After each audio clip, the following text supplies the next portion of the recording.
In today's video, we are going to be breaking down how Patrick Williams shoots the basketball. Now, he was just recently drafted in the first round by the Chicago Bulls, and he is a 3-and-D player. You can definitely go check out the defensive breakdown of Patrick Williams up in the top right corner of the screen. Okay, so in this first clip, we have Patrick Williams coming off of a screen, and then he's going to set up for a shot. Now, of course, this is in a practice session. This is a video that was made before the season even started, so he is truly a rookie, and I just wanted to get the most up-to-date video that we can get of his shooting form, and this one video did really well for us. So from there, when he steps into his shot, whether this is from a step back like what we see from this clip or a set shot when he was playing for Florida, he tends to have his knees come together. Now, this is not a massive thing. Some coaches and trainers may really say that this is bad, but in reality, all it's really doing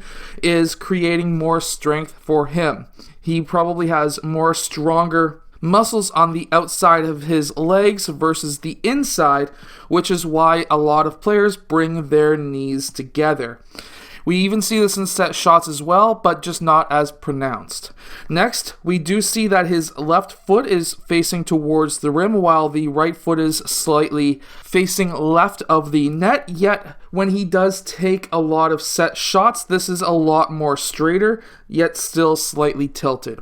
From there, we do see that his shoulders are pretty well square towards the basket, and same as his hips, which is a good sign. This is going to be a very consistent shot, at least from the base. When he gathers that ball, he tends to gather it right at this, just above his belly button, roughly just below his chest, which is going to allow him to have a quicker transition from catch or gather up into his set point. Now, with his set point, what we do see is that his shoulder is in line with his elbow, which makes a perfectly straight line towards the basket. He is obviously looking at the basket as well, which is very important. And his set point is above his right eye. Now, that is good. We do see that his elbow is slightly out from the ball. However, if we were to turn the camera just a bit, we would see that the elbow is pretty well under the right side of that ball, which is going to allow it to have a fairly accurately straight shot. His hand goes straight up, and his wrist is totally bent with a space, what looks to be a space between the palm and the ball, and we can really see that space because of the shadow that we have on the ball itself. By having a space between your palm and the ball, it allows you to control the ball going left and right when you start going up into your shot and when that hand releases from the ball. By having no space, some players tend to have better accuracy, but when they start shooting in game, having contact and things like that, you definitely want to have a space between your ball and your palm. We do also notice that the middle finger does touch the ball last, which means that he is a middle finger shooter. And then the nice thing that I really like to see is the hand goes straight up, the offhand, and then when he follows through, he really bends his wrist down. Now, we have two different types of release. There's a soft release that has your hand go slightly curved like this, while with a hard release, it goes down very much like this. Now, the difference is this may give you more arc, while the flat hand tends to give you a lot more spin and rotation on that ball. Both of which are very good. Michael Jordan shot more like this, while Steph Curry shoots with more of a soft release. And of course, we do see Patrick Williams, at least at the college level, shoot better than 33-ish%, which is very good from the three-point line. As long as you're above 32, generally speaking, you are good.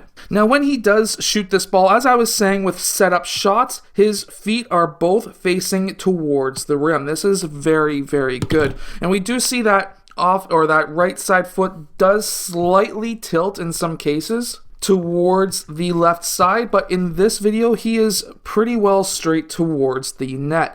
We do see that his knees do tend to go out in front of his toes, and his shoulders are in line with the balls of his feet, the knuckles of his feet, whatever you want to call it. So this is going to give him a more straight up and down movement, but he could get more power when he starts going back to the 3-point line. If he was to start angling his body down, having his back turned somewhere similar like this, he would actually be able to get more power from deeper out. But again, this is not a deep shot, this is a mid-range shot, so this is not something that we would fix from this clip alone. From there, we do want to look at, from the gather up into his shot, what he is able to do, and what we really want to look at here is his elbow. And when he goes up with his shot, there isn't any bend on his elbow on the way up. This is going to add to the consistency. You want to have the littlest amount of movement on your shot possible. That gives you lesser chances of your shot messing up and getting stuck into a cold streak longer. So from having less movement on his elbow, that's telling me that he's going to be a very consistent shooter. When he brings that ball up, we do notice that his hand is slightly tilted back in line with his forearm. Now what this just does is creates less movement once again, and then when he does shoot, he finishes with his elbow above his forehead. We see no thumb flick at all, which is fantastic, and there's that hard release.